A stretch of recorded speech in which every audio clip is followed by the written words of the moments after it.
Di sini gue paham banget, semua dari kalian ya yang nonton video-video gue seperti ini itu pengen hidupnya berubah. Kalian pengen ngerasain perubahan hidup. Dari tempat yang sekarang kalian berada, kalian pengen gimana caranya hidup kalian bisa improve jadi lebih baik. Kalian tuh nggak pengen ya berdiam diri di tempat kalian sekarang. Makanya kalian cari video-video seperti ini untuk perubahan hidup kalian. Tapi gue akan bilang di sini ya, dan gue udah bilang di banyak-banyak video gue sebelumnya, bahwa waktu terakhir kalian untuk keluar dari tempat kalian adalah 5 tahun lagi, yaitu di 2030. Jadi ini bakal jadi 5 tahun paling krusial di hidup kalian. Mau kalian percaya gue atau enggak, terserah ya. Tapi gue janji nih, kalau lu abaikan omongan gue hari ini, lu akan mengalami penyesalan seumur lu hidup. Gue adalah orang yang sangat gemar untuk belajar dari yang namanya sejarah, karena gue percaya, mungkin nggak selalu sama. Ya, tapi sejarah itu selalu berulang. Kita mulai dari zaman dulu, ya zaman dimana banyak raja dan banyak budak. Hidup raja seperti apa? Ya banyak cewek, dia punya influence, dia punya power, dia punya banyak uang. Budak itu ngapain ya jadi budak? Zaman dulu, kalau misalnya lu jadi seorang budak, itu sulit sekali untuk kalian naik kasta untuk bisa jadi royalty atau jadi raja. Hampir tidak mungkin. Karena dari garis darahnya sudah jadi budak. Ini ada perubahan ya di sekitar tahun 1960-an di Amerika. Di mana buruh pabrik kasarannya, dia bekerja keras bisa punya rumah, bisa punya mobil dan punya istri yang sayang sama dia. Itu 1960. Tapi kalau kita balik nih ke zaman raja dan budak, itu hampir nggak mungkin untuk bisa naik seperti itu. Dan zaman sekarang sepertinya sudah mirip balik ke zaman raja dan budak ya. Jadi di dunia ini ada raja dan ada budak-budaknya. Budak itu zaman dulu tidak pernah mungkin bisa naik kecuali ada satu hal. Itu bukan mindset, bukan skill, bukan apapun. Tapi chaos atau kekacauan. Karena di dalam sebuah chaos ya atau kekacauan yang terjadi di dunia, itu sebagai tangga untuk lu bisa naik ke atas. Lu pegang omongan gue ini. Semua kekacauan itu adalah tangga untuk naik ke atas. Contohnya, diri gue sendiri ya. Kalau tidak pernah ada kekacauan yang terjadi di dunia dan gue nggak ngeliat itu secara objektif, tahun 2020 ya, di saat orang teriak-teriak pandemi yang terjadi 100 tahun sekali, itu adalah kekacauan, itu adalah riset. Di mana orang yang punya restoran yang dulunya kaya bisa langsung jadi miskin dalam 3 bulan kalau mereka nggak kelola uangnya dengan baik. Dan banyak sekali terjadi loh. Restoran, toko retail tuh banyak sekali yang bangkrut dan tutup. Yang tadinya itu perusahaan bapaknya 30 tahun hidupnya udah nyaman, anaknya naik BMW, kuliah, tiba-tiba jadi miskin. Itu banyak sekali. 2020. Kekacauan itu adalah tangga untuk gua. Untuk gua melihat apa? Gua melihat kesempatan untuk beli saham-saham bank yang terdiskon. Di saat semua orang takut. Di saat gua lihat, oke, ini apa yang akan diuntungkan? Perusahaan-perusahaan apa yang diuntungkan dari COVID ini? Gua ambil untung dari sana semuanya. Jadi disitulah tangga gue mulai gue naik tuh anak tangganya. Gue kan dari bawah, gue dari level budak tadinya. Gue bukan raja, gue bukan darah bangsawan, gue bukan anak dari orang kaya. Tapi gue manfaatkan kesempatan itu untuk justru gue bisa jadi kaya. Jadi gue bilang tadi, chaos itu adalah sebuah tangga. Jadi jangan takut ketika gue bilang nanti akan ada gelap, akan ada krisis. Lihat itu sebagai tangga. Gue kasih contoh di Eropa lama ya abad ke-14. Ada wabah yang namanya Black Death di mana 30-60% populasi dari Eropa itu meninggal. Nah, apa yang terjadi setelah itu semua? Ada namanya labor shortage di mana orang itu tidak bisa lagi untuk bekerja. Jadi pekerjaan yang seharusnya dikerjakan oleh 100 orang sekarang dikerjakan oleh 30 orang. Dan uang yang tadinya didapatkan untuk 100 orang sisa 30 orang. 30 orang ini yang tadinya budak-budak ini, tadinya buruh-buruh ini dapat uang yang luar biasa banyak akhirnya. Dan mereka banyak yang naik kelas dari situ. Jadi zaman Black Death itu banyak yang mati tapi banyak yang naik kelas. Buruh-buruh yang bekerja keras di saat orang semua sakit. Mereka yang survive. Mereka yang nggak mau kontak sama orang lain, mereka yang isolasi dirinya itu selamat ya, dan itu mereka jadi orang-orang kaya selanjutnya. Kita lihat sama ya di abad 18 dan 19 di mana terjadinya revolusi industri yang luar biasa. Orang-orang tadinya buruh ya itu bisa berinovasi, mereka bisa dengan otak mereka menciptakan sesuatu di revolusi industri, menciptakan mesin kalau mereka pintar secara fisika, matematika. Mereka bisa menciptakan mesin yang membantu umat manusia. Inovasi ini yang tadinya dia buruh, dia pintar ya kan, dia dilahirkan dari keluarga buruh, dia sekolah yang baik, lalu dia bisa berinovasi, dia bikin paten dari inovasi dan dia jadikan pabrik dan apa yang terjadi? Naik kelas. Ya, 18-19. Ada kekacauan di dunia ini, perubahan revolusi industri, banyak sekali berantem, politik dan segala macam. Tangga. .com era ya, tahun 1990 sampai tahun 2000. Di saat semua orang bilang oh internet itu scam, internet itu nggak akan kemana-mana, email akan tetap dikirim pakai surat. Apa yang terjadi? Orang-orang seperti Jeff Bezos, orang-orang seperti Bill Gates itu lahir. Orang-orang seperti Larry Ellison yang bikin Oracle itu tadinya level buruh. Larry Ellison tuh orang tuanya nggak kaya sama sekali. Jeff Bezos tuh mulai Amazon, kalau lu lihat foto zaman dulunya itu dia mulai dari garasinya. Meja aja pakai pintu dia, tapi jadi seperti sekarang. Karena tadi kekacauan, perubahan ya. Perubahan dan kekacauan itu adalah sebuah tangga. Dan nextnya tangga yang lu lihat apa? 2009 ini, ketika terjadinya krisis ekonomi global, lahirlah Bitcoin yang diciptakan oleh Satoshi ini. Jadi nextnya dari .com, kan revolusi industri udah, .com itu udah, nextnya adalah revolusi digital. Di mana tadinya Web 2 ke Web 3 dari kripto dan juga AI di sini. Kalau lu nggak take part dalam disrupsi ini dalam 5 sampai ya mungkin 6 tahun ke depan, hidup lu akan ketinggalan berantakan. Jadi anggap 5 tahun ini yang gue sebut itu sebagai persiapan lu untuk naik kelas sosial. Karena udah nggak akan ada lagi waktunya. Percaya gue, tidak akan ada lagi waktunya. Ini cuma sekali dalam seumur hidup. Kesempatannya sekali seumur hidup. Kalau Bill Gates waktu itu bikin Microsoft, dia bikinnya sekarang, nggak akan laku. Larry Ellison bikin database seperti Oracle sekarang, dia nggak akan laku. Amazon bikin seperti sekarang juga, dia nggak akan laku. Itu cuma kesempatan sekali seumur hidup. Bahkan gue, kalau lu pikir ya, dengan bisnis sebanyak gue, dengan uang sebanyak gue sekarang, gue tuh selalu mikir setiap hari, apakah gue udah lakukan yang terbaik hari ini? Apakah gue itu udah kerja yang maksimal untuk 5 tahun ke depan, untuk persiapan transisi ini? Dan lu yang masih malas-malasan mikir, gue santai-santai aja. Enggak, ini bukan saatnya untuk santai-santai. Gue setiap hari mikir, apakah gue kurang kerja keras? Ya, apa yang gue bisa lakukan lebih baik? Gue analisa step-stepnya, apakah wise gue taruh uang di sini? Apakah bagus hari ini gue kerjain ini? Apakah kemarin udah gue kerjakan semua yang bisa gue lakukan? Apakah gue perlu tidur 8 jam sehari? Apakah bisa di 7 jam? Apakah dengan 1 jam itu bisa bikin hidup gue lebih efisien dalam bekerja? Itu yang gue pikirin setiap hari. Di saat lu mulai punya yang gue sebut namanya self accountability, lu ngerasa semua di dunia itu salah lu akan jadi manusia yang berbeda. Contoh, karyawan nipu, salah siapa? Salah lu. Tapi kan dia yang nipu. Enggak, lu gak bikin SOP yang bagus, ya. Lu gak punya HRD yang bagus, itu semua salah lu gak punya sistem yang bagus. Kalau ujung-ujungnya dia nipu pun lu yang hire dia kan, lu yang mempekerjakan dia, itu salah lu dalam ngeliat orang berarti. Di saat lu selalu nyalain diri sendiri, main catur, oke, lu replay, salahnya di mana? Even lu menang pun lu replay lagi, salahnya di mana? Itu cara lu cepat untuk jago main catur. Sama, lu main game pun sama. Di saat gue dulu main game namanya League of Legends, itu yang di copy sama Mobile Legends sampah itu. Setiap kali gue main, itu gue nonton replaynya. Mau gue menang atau gue kalah. Pasti ada hal yang gue bisa lakukan sedikit lebih baik. Gue gak pernah nyalain, timnya cupu, ini cupu. Enggak. Gue salahin diri gue bisa lebih baik di mana. Makanya gue jadi tambah jago terus. Karena gue melakukan yang namanya self accountability. Gue cuma salahin diri gue. Gue miskin ya salah gue. Ya, jangan salahin pemerintah, jangan salahin orang lain. Enggak, salah lu doang yang bego. Lu malas, bego, dan arogan, selesai. Oke, Bu, lu bodoh. Gimana cara nggak bodoh belajar, ya kan? Malas, gimana cara nggak malas? Ya, atau lu mau tunggu lu jadi sampah dulu 2030 baru lu keluar dari kemalasan lu. Ya, kalau arogan ini udah susah nih diobatin, udah gak ada obatnya. Jadi lu kalau bisa lihat dunia ini dengan lensa yang berbeda, bahwa semua yang terjadi di dalam muka bumi ini, di bawah matahari ini adalah salah lu akan jadi manusia yang superior dibanding manusia yang lain. Karena manusia yang lain itu semua selalu cuma nyalain keadaan. Oh, karena gua di sini. Oh, gua karena kurang hoki gua lahir di sini. Oh, karena gua nggak bisa begini, gua nggak bisa begitu. Oh, karena dia nipu gua. Semuanya alasan. Gua tahu satu pun dari kalian ya, 1,7 juta yang ada di channel gue ini tidak ada yang kerja keras lebih dari gue. Tapi gue lebih ketakutan, percaya nggak, dibanding kalian semua. Gue lebih ketakutan akan 2030 ini dibanding kalian semua. Karena ini gue tahu ini kesempatan sekali dalam 100 tahun. Ini bukan dekade. Ya, ini sekali dalam 100 tahun. Dan lu pecundang di balik layar sana, ya lu cuma mikir, weekend ini apakah Sabtu dan Minggu ini waktunya gue untuk time off, ya. Apakah gue untuk chill day, santai, ya, mau hari yang santai, nggak ada, ya. Gue kasih tau lu, untuk orang seperti gue, ya, mikirin waktu santai adalah hal paling stres yang gue bisa lakukan. Kenapa? Karena di saat waktu gue santai, ya, anggaplah kayak lu suka tidur siang gitu kan, lu main TikTok, scrolling cewek, terus lu tidur siang. Lu tidur siang, lu tuh apa? Lu bayi gitu kan. Bayi 1 tahun, 2 tahun tidur siang. Siapa yang tidur siang? Gitu. Lu capek ya, kerja gitu. Gue kalau tidur siang mana, gue bahkan gak bisa tidur siang. Karena gue mikirin apa yang harus gue kerjakan. Gue kalau Tuhan kasih gue untuk bisa gak tidur, gue pun pilih untuk gak tidur. Karena sebelum tidur pun yang gue pikirin adalah, apa yang bisa gue kerjain ya? Apa yang bisa gue kerjain lebih baik? Karena ini yang gue pikirin, 2030 ini akan terjadi hal yang luar biasa.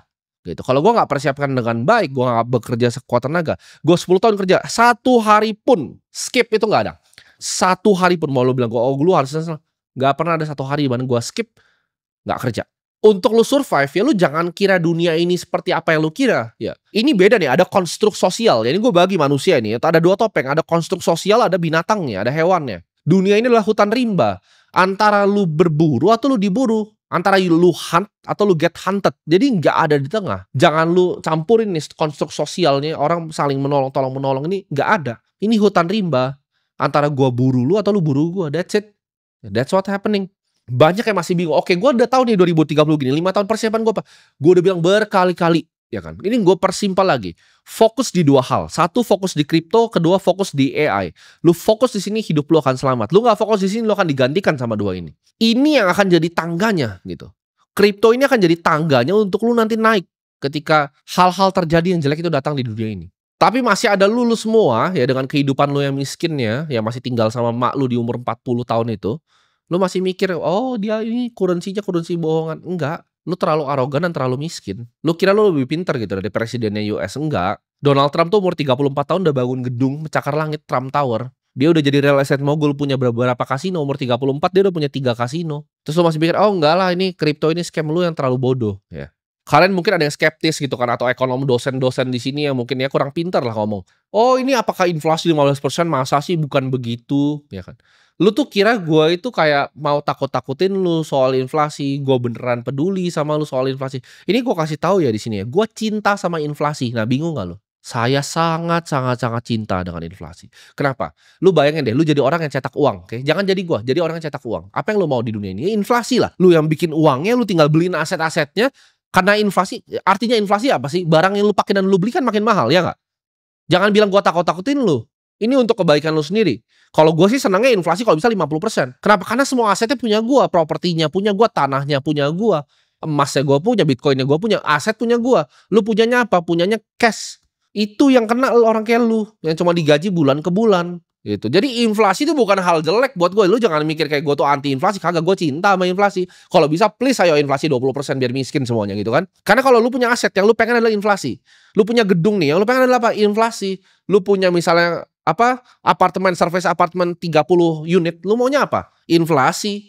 Biar lu bisa naikin terus harganya.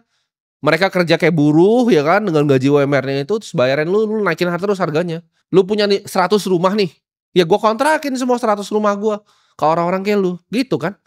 Jangan bilang kayak, "Lu mah bohong tentang inflasi." Kagak, gua cinta. Gua tuh nggak harus ngomong kayak gini, harusnya gua tipu kalian kan kayak mereka-mereka yang di atas sana.